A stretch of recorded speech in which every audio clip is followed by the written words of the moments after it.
Islamabad. Let's talk to Azadeh Pourzand, who's a human rights researcher at the School of Oriental and African Studies here in London. Thank you for talking to us.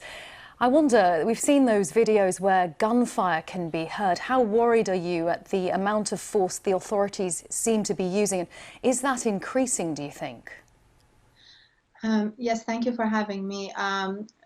Myself and my colleagues who are human rights researchers and advocates, we are obviously extremely worried, but at the same time not surprised at the level of the willingness of the Iranian regime to open fire on protesters. This has certainly precedence in terms of the use of lethal force against peaceful protesters. We've seen that in November 2019 protests, for example. We have been seeing it in the past 40 days. And, well, I think as the regime gets more scared for its survival, it will become even more violent. And I think this is, while really heartbreaking and tragic, this is something that also probably not a surprise to the protesters, especially those in regions like the Kurdish region of the country, where it has seen so much violence in post-revolutionary Iran by the Islamic Republic, by this regime. And the people who come out in the street, they know very well what they're risking, which is specifically their life, them being shot in the head, them being detained, tortured, and losing whatever they have left of their lives in the middle of this crisis. And yet, yes, sorry to interrupt, but yet thousands and thousands of people continue, despite the violence used by the authorities, to keep coming out onto the streets. And I wonder how you think this and what we're seeing now compares to what we have seen before in Iran.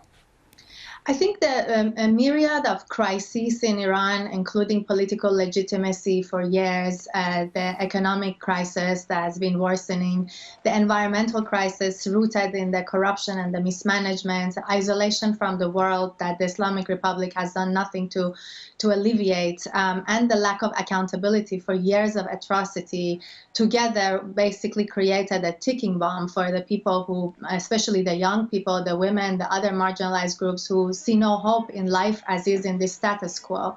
So I think, sadly, the protesters just don't think that life is viable under current circumstances, so much so that they risk their lives and what is left of their freedom at this point. A prediction, I suppose, for you to make. How do you see this evolving? What do you think will happen in the end?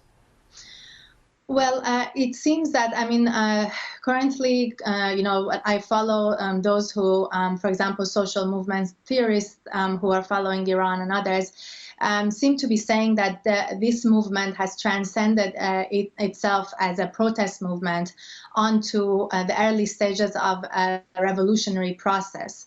And while a revolutionary process, against such a cruel and equipped regime that's also being backed by countries like Russia, can be a very long and very lethal process.